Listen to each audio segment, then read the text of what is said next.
বাজারে এখন পটল বেশ সস্তা, আর তাই আমি তোমাদের সাথে পটলের একটা সিম্পল রেসিপি নিয়ে চলে এসেছি। এটা কিন্তু পটল সর্ষে, তবে এটা সর্ষে পোস্ত দুটো দিয়েই তৈরি হবে। আর এটা বানানোও কিন্তু প্রচণ্ড সোজা, খেতে কিন্তু গরম ভাতে ভীষণ ভালো লাগে।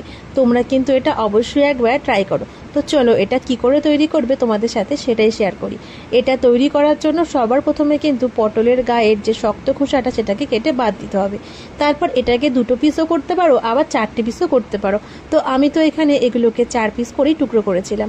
তারপর এর মধ্যে স্বাদ মতো লবণ, হলুদ গুঁড়ো আর সামান্য পরিমাণে চিনি দিয়ে এটাকে ভালো করে মাখিয়ে রেখে দিতে হবে 5 থেকে 6 মিনিটের জন্য। তারপর কড়াইতে এখানে দিতে হবে পরিমাণ মতো সর্ষের তেল, চাইলে এখানে রিফাইন তেলও ব্যবহার করতে পারো। তারপর মেখে রাখা পটলগুলো সেই তেলের মধ্যে এক এক করে দিয়ে দিতে হবে। তো আমি এখানে সবকটা পটলই একেবারে দিয়ে দিয়েছিলাম। ব্যাস, এরপর এগুলোকে একটু ভালো করে ভেজে নিতে হবে। তবে ভাজার সময় এটা কিন্তু একেবারে লাল লাল করে ভাজলে হবে না, হালকা হালকাভাবে ভেজে নিতে হবে, যাতে পটলের গায়ে কোনো লাল লাল ভাব না থাকে। আর এটাতে মশলা কিন্তু খুব কমই লাগবে। তো এর মধ্যে মশলা লাগবে আমাদের সাদা সর্ষে, কালো সর্ষে, আর লাগবে পরিমাণ মতো কাঁচা লঙ্কা, আর লাগবে 1 কোয়া পরিমাণে রসুন। রসুনটা দিলে এর মধ্যে ফ্লেভারটা বেশ সুন্দর হয়। তোমরা কিন্তু এখানে পোস্তও দিতে পারো, আমি কিন্তু এখানে পোস্তর কোনো ব্যবহার করিনি। তবে পোস্ত ছাড়াই এই রেসিপিটা কিন্তু খেতে ভীষণ ভালো হয়। তো চলো তোমাদেরকে এটা বলতে বলতে আমার কিন্তু পটলগুলো ভাজা হয়ে গেছে। তারপর কড়াইতে আমি আরও অল্প পরিমাণে তেল দিয়েছিলাম, সর্ষের তেল। তারপর তেলটাকে গরম করে নিয়েছিলাম, আর তার মধ্যে আমি কিন্তু দিয়েছিলাম কালো জিরে। তোমরা কিন্তু এখানে 5 ফোড়নও ব্যবহার করতে পারো। ব্যাস, কালো জিরাটা দিয়ে দিয়েছি। এবার কিন্তু আমি এর মধ্যে দিয়ে দিচ্ছি বেটে রাখা মশলাগুলো। আর এই মশলাটা কিন্তু সেই মশলাটা আমি যেটা তোমাদেরকে এক্ষুনি বললাম।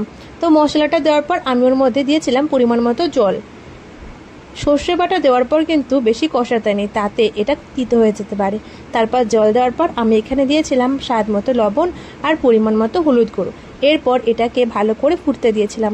তো ঝোলটা ভালো করে টকবক করে ফুটে এলে আমি ভেজে রাখা পটলগুলো তার মধ্যে ছেড়ে দিয়েছিলাম।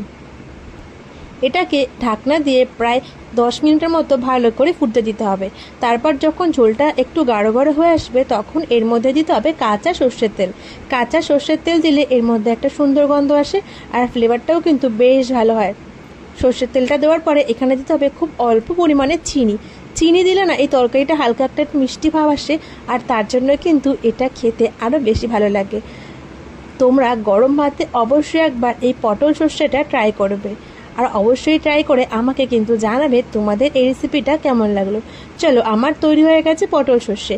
আর এরকম সুন্দর সুন্দর রেসিপি দেখার জন্য অবশ্যই কিন্তু চ্যানেলটাকে সাবস্ক্রাইব করে দিও, আর ভিডিওটা যদি ভালো লাগে একটা লাইক করে দিও।